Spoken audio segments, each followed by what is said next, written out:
Amigos de BPI TV desde Caracas, Venezuela, reporta Manuel Fajardo. Por supuesto, luego lo que fueron los anuncios el día de ayer hechos por el presidente de Venezuela, Nicolás Maduro, todo esto por el aumento de salario del 30%. Esto coloca 453.000 bolívares, el salario integral. Ricardo Cusano, primer vicepresidente de Fedecámaras.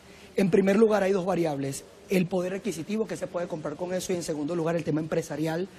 ¿Cómo impacta esto a las empresas ya viniendo en un deterioro que ustedes han venido denunciando sistemático y progresivo de la calidad, no solamente en producción, sino de mantenimiento también de la planta física, del desarrollo de los trabajadores? ¿Cómo lo ve Fedecámaras, este nuevo ya quinto, sexto aumento por parte del Ejecutivo Nacional, al parecer sin ningún tipo de planificación? Bueno, correcto, tú mismo lo has planteado, sin duda alguna, una nueva medida construida de manera inconsulta, y cuando hablo de inconsulto, hablo de los tratados internacionales que el país ha firmado en el marco de la Organización Internacional del Trabajo, donde medidas como un aumento salarial deben ser concertadas entre el sector laboral, el sector empresarial y, por supuesto, el sector público, ¿no?, que son al final quien dicta las políticas públicas.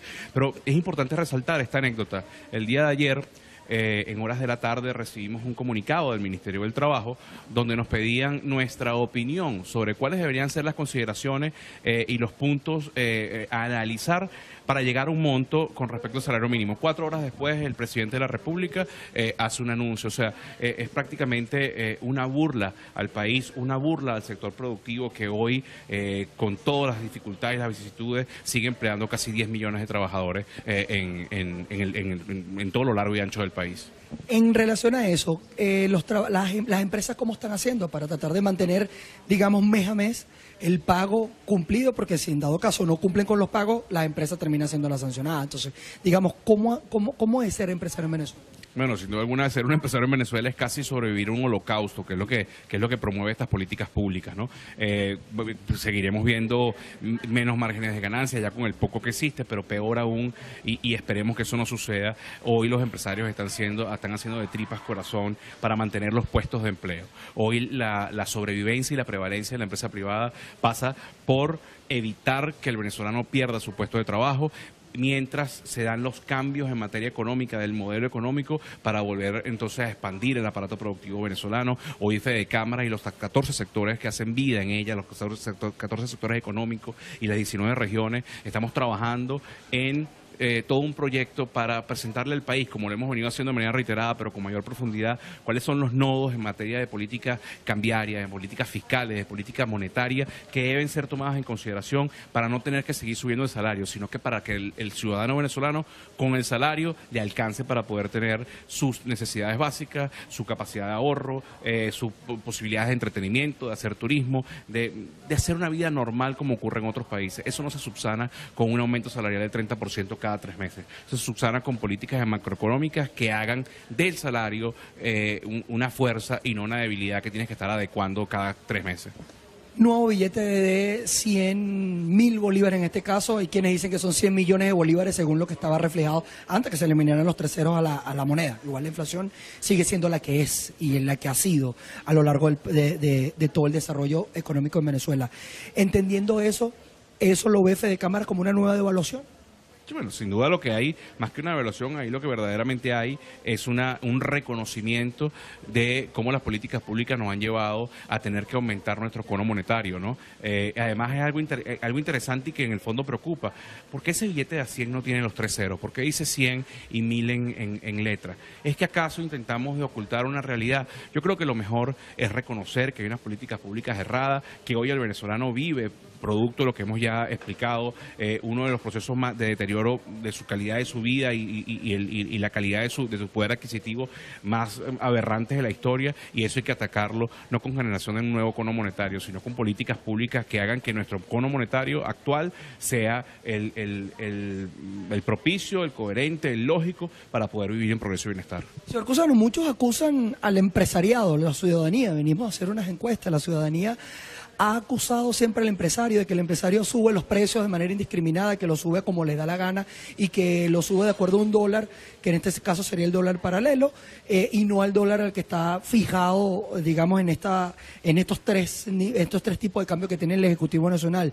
¿Qué explicar a la ciudadanía de por qué se hacen estos ajustes de precios casi que a veces semanales, casi que a diario en algunos productos. ¿Cuál es la situación allí? ¿Cómo está el empresario y por qué el empresario toma estas medidas? Te voy a hablar de un rubro específico que puede ser, por ejemplo, la alimentación. El tema alimenticio en muchos rubros fue llevado de un dólar oficial de 10 a 700 y luego de 700 a 3.400. Y hay una macro devaluación, ¿ok? Al producto. Pero si eso además le suma que, por ejemplo, el sector agrario venezolano tiene 3 años que en la subasta, digamos, en el mecanismo concebido por este modelo económico, son 3 años que no se liquida un dólar en divisas para la adquisición de repuestos a la maquinaria agrícola.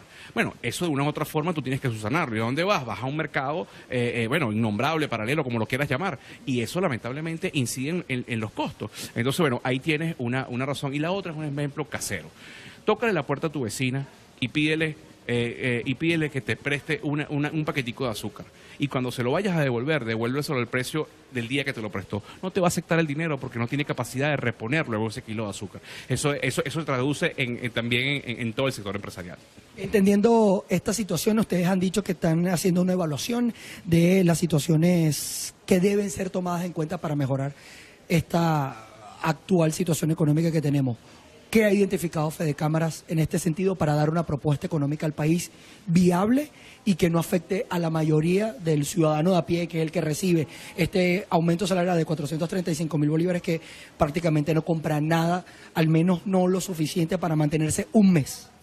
Mira, lo primero que hay que reconocer es que Venezuela vive hoy una crisis humanitaria en términos de alimentación y en términos de salud. Necesitamos una ayuda humanitaria que rápidamente pueda subsanar esas dos debilidades.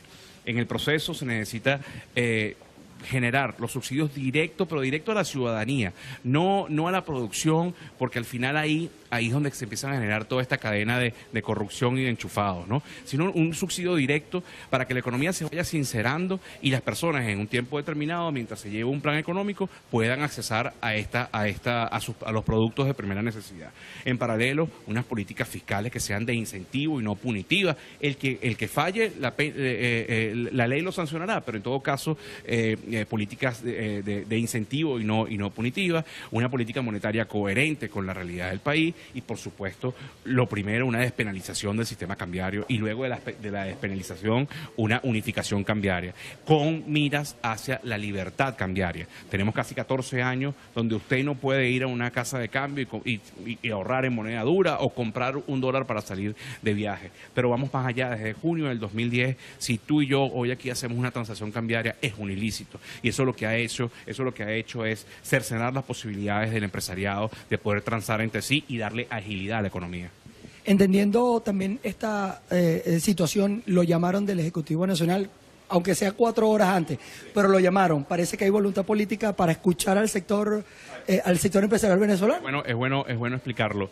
Estamos a pocas horas de la asamblea del encuentro, el Consejo Administrativo de la Organización Internacional del Trabajo, donde el sector empresarial tiene años con una queja donde están violentando los convenios internacionales que el país, que la nación ha firmado. ¿Okay? Históricamente, 10 días, 15 días antes, el Ministerio del Trabajo nos llama como para demostrar que hay una suerte de diálogo. Lo que no es menos cierto es que son reuniones de carácter de cortesía, donde al final, en buenos términos, aunque haya diferencias ideológicas, lo que no es menos cierto es que nunca hay sustancia, nunca se llegan a conclusiones que se traduzcan en el bienestar de todo un país. En el contexto internacional, ¿cómo está vista la economía venezolana? Bueno, la mejor forma de explicarlo es lo que ocurrió el jueves pasado. No sé si recuerdan que el jueves pasado los bonos venezolanos cayeron de manera dramática, casi a valores de default, porque Venezuela ya estaba a horas de incumplir el plazo, aún era el plazo de gracia para el pago de los intereses. Hoy Venezuela, lamentablemente, no somos un país confiable para los proveedores, para los mercados internacionales. Eso hay que subsanarlo creando certidumbre, creando confianza en las políticas públicas, en políticas públicas claras de incentivos. Y eso hoy no está ocurriendo. ¿Qué somos? Para contestarte en 2 palabras, el hazmerreír del mundo. Somos la economía de mayor inflación en el mundo y eso se traduce, bueno, en lo que está estamos viendo en desnutrición, en aumento de los niveles de pobreza, en la sumisión social del venezolano para poder comer, tener que aspirar que le lleven una caja una caja de comida a su casa, en vez de poder tener la potestad de ir a una anaquel y con su sueldo comprar lo que quiera, cuando quiera y donde quiera. Entendiendo, también analizando que tanto el mes de noviembre como el mes de diciembre son los meses de mayor demanda de bienes y servicios por parte de los consumidores. El empresariado venezolano, con la poca producción que está teniendo, que ya ustedes también han graficado ya suficientemente el panorama desfavorable que tienen las empresas, ¿hay suficientes productos que ofrecer para estas Navidades? ¿Cómo avisora la Navidad Fedecámara? A ver, lo que es bueno aclarar es que si hoy todavía estamos viendo productos en los anaqueles, es porque cada vez el poder adquisitivo del venezolano es menor. ¿Ok?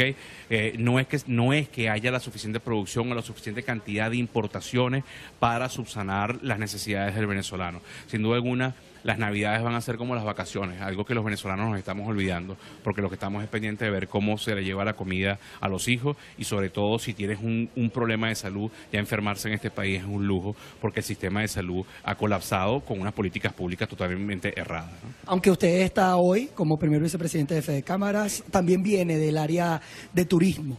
Hay varias aerolíneas que ya han cortado servicio con Venezuela.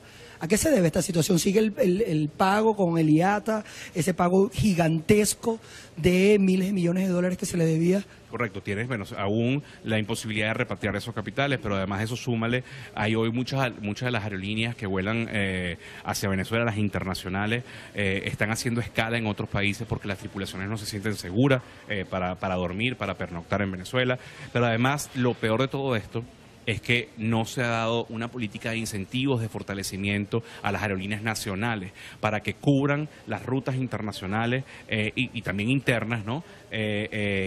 Por ejemplo, que la antigua Aviasa generaba. La antigua Aviasa cubría 28 destinos internacionales. La actual Conviasa, que ha costado 3 veces más de lo que costaba reflotar aquella empresa, hoy lo que tienen es aviones parados, canibalizados, sacándole repuestos para que vuele otro, y todavía somos el arremerreír de las charteras. Hemos dejado a 4 charteras con unas facturas por pagar, aquellos famosos los vuelos a Madrid que duraban una semana y Argentina. Bueno, al final el turismo no escapa de la realidad de las políticas públicas del socialismo del siglo XXI. El tema de los costos, al menos internos, que un pasaje de avión de aquí a Margarita, o digamos son los destinos más solicitados, te está costando entre 300.000 bolívares, 400.000 bolívares. ¿Eso cubre realmente los costos o son costos exagerados? ¿Cómo lo ve usted? Sigue siendo insuficiente. A ver, tenemos que entender que en los países desarrollados, en los países donde hay plenas libertades, viajar en un avión, hacer turismo, es un proceso de ahorro para poder accesar a esos servicios. Pero, en paralelo, tienes unas vías terrestres excelentes, tienes un parque automotor de autobuses en buen estado. Eso en Venezuela no está ocurriendo, por lo que ya hemos hablado.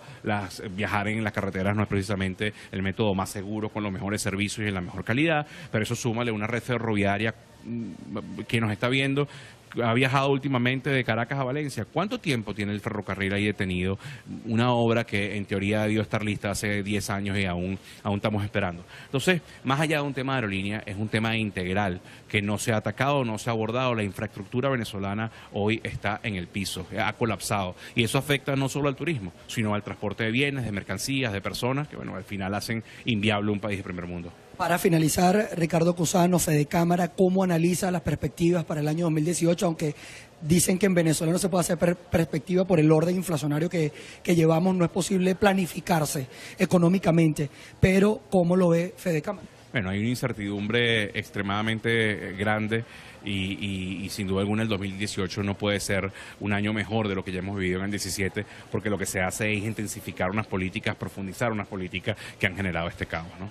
Bien, palabras de Ricardo Cusano, quien es el primer vicepresidente de Fedecámara. Todo esto analizando el tema actual, el tema de las divisas. Hay una falta de producción importante en relación a las empresas que están afiliadas a esta red empresarial, sino también a las empresas que no están afiliadas. Aseguran que en los meses de mayor demanda, que son estos meses de noviembre, diciembre, los costos de los productos se van a estar incrementando. No ha habido acceso a divisas por parte del gobierno hacia los empresarios. El panorama para el año 2018 es un panorama bastante complicado en el área económica, como lo ha venido siendo, según palabras de Ricardo Cusano de Fede Cámaras, un panorama que se viene repitiendo año tras año por las políticas económicas erradas, así la ha calificado Ricardo Cusano, por parte del Ejecutivo Nacional. Han hecho una evaluación que se la van a hacer llegar al Ejecutivo en función de mejorar las condiciones del empresariado venezolano. Desde Caracas, Venezuela, yo soy Manuel Fajardo, esto es VPI TV.